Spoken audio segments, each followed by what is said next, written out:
بسم اللہ الرحمن الرحیم۔ السلام علیکم ورحمۃ اللہ وبرکاتہ۔ محترم ناظرین، گزشتہ سبق میں ہم نے پڑھا تھا تختی نمبر 9 اظہار۔ اب یہاں پر پڑھیں گے ہم تختی نمبر 10 اخفا۔ یہ تنوین و نون ساکن کا قاعدہ نمبر کتنا ہے؟ دوسرا ہے۔ دیکھیے حروف اخفا 15 ہے۔ کتنے ہیں حروف اخفا؟ 15 ہے۔ اسے مزبانی یاد کرنا ہے۔ تا، ثا، جیم، دال، ذال، زا، سین، شین، صاد، ضاد، طا، ظا، فا، قاف، کاف۔ یہ پورے 15 حروف آپ کو مزبانی یاد کرنا ہے۔ تا، ثا، جیم، دال، ذال، زا، سین، شین، صاد، ضاد، طا، ظا، فا، قاف، کاف۔ ٹھیک ہے۔ تنوین و نون ساکن کے بعد حروف اخفا آوے تو نون کی آواز کو ناک میں چھپا کر پڑھنا چاہیے۔ نو کے زبان تالو سے ہٹا کر جیسے اردو میں پنکھا کے نون کو پڑھتے ہیں۔ اخفا کی مقدار 1 الف ہے۔ دیکھیے اخفا کس کو بولتے ہیں؟ جس طرح سے ہم انکل کہتے ہیں، پنکھا کہتے ہیں، تو پنکھا میں جو نون ہمارا صاف طور پر ادا نہیں ہو رہا بلکہ اس میں اخفا ہو رہا ہے۔ نون کیا ہو رہا ہے؟ چھپ جا رہا ہے۔ جیسے کوئی پنکھا نہیں بولتا، پنکھا بولتا ہے۔ اسی طریقے سے انکل بولتے ہیں۔ تو جس طرح سے یہ انکل اور پنکھا میں نون کی ادائیگی ہو رہی ہے، اس طرح سے ہم اخفا کی ادائیگی کریں گے۔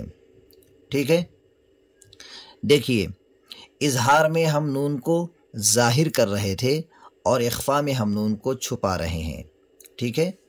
اب اس کی مثال دیکھیے نیچے، انت منذر۔ زیادہ بھی اخفا نہیں کرنا، جتنا ہمیں کہا گیا ہے۔ اخفا کی مقدار 1 الف ہے۔ انت منذر۔ اب یہاں پر نون ساکن کے بعد تا ہے، اور تا کے میں سے ہے؟ حروف اخفا میں سے ہے، اس لیے یہاں پر کیا ہوگا؟ اخفا ہوگا۔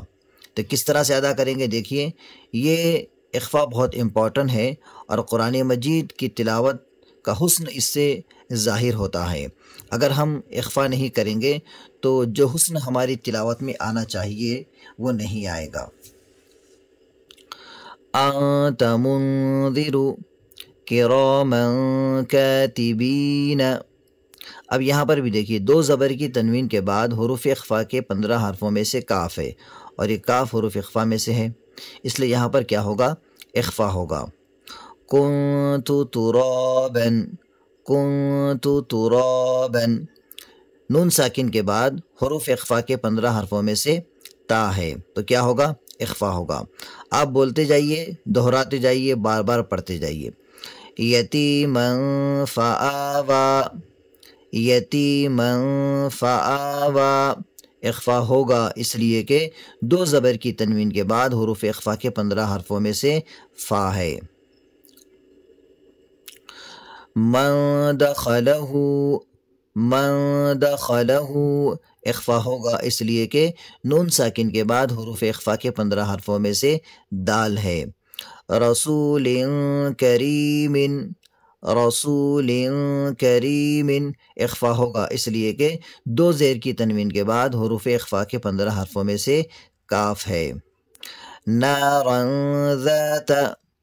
اخفا ہوگا اس لیے کہ 2 زبر کی تنوین کے بعد حروف اخفا کے 15 حرفوں میں سے ذال ہے۔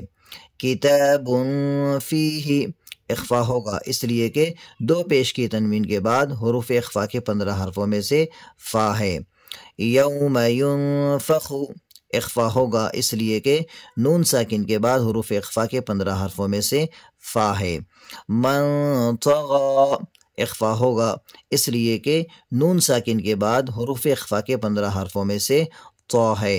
فتح قریب۔ اخفا ہوگا اس لیے کہ 2 پیش کی تنوین کے بعد حروف اخفا کے 15 حرفوں میں سے قاف ہے۔ من ثقلت، من ثقولت، اگر کسی نے اسے من ثقولت کہا تو یہ غلط ہو جائے گا، اس لیے کہ یہاں پر ہم کو اخفا کرنا ہے، اور قاعدے کے لحاظ سے یہاں پر اخفا ہو رہا ہے، ہمیں غنہ کرنا چاہیے، جیسا کہ من ثقولت، من ثقولت، ٹھیک ہے۔ اب کسی نے کہا انزلنا، تو یہ انزلنا اس نے قاعدے کے لحاظ سے اسے غلط پڑھا، اس لیے کہ یہاں پر اخفا ہو رہا ہے اور ہم نے نون کی آواز کو ناک میں نہیں چھپایا ہے، اس لیے جو پڑھنے میں جو حسن آنا چاہیے تھا وہ نہیں آ رہا ہے، ٹھیک ہے۔ یہاں پر بھی اخفا ہو رہا ہے، نون ساکن کے بعد حروف اخفا کے 15 حرفوں میں سے سا ہے۔ انزلنا، یہاں پر بھی اخفا ہوگا، اس لیے کہ نون ساکن کے بعد حروف اخفا کے 15 حرفوں میں سے زا ہے۔ شیئن قدیر، شیئن قدیر، اخفا ہوگا اس لیے کہ 2 زیر کی تنوین کے بعد حروف اخفا کے 15 حرفوں میں سے قاف ہے۔ تو الحمدللہ یہ ہماری تختی نمبر 10 مکمل ہوئی۔ اللہ سے امید ہے کہ آپ لوگوں کے سمجھ میں آئی ہوگی۔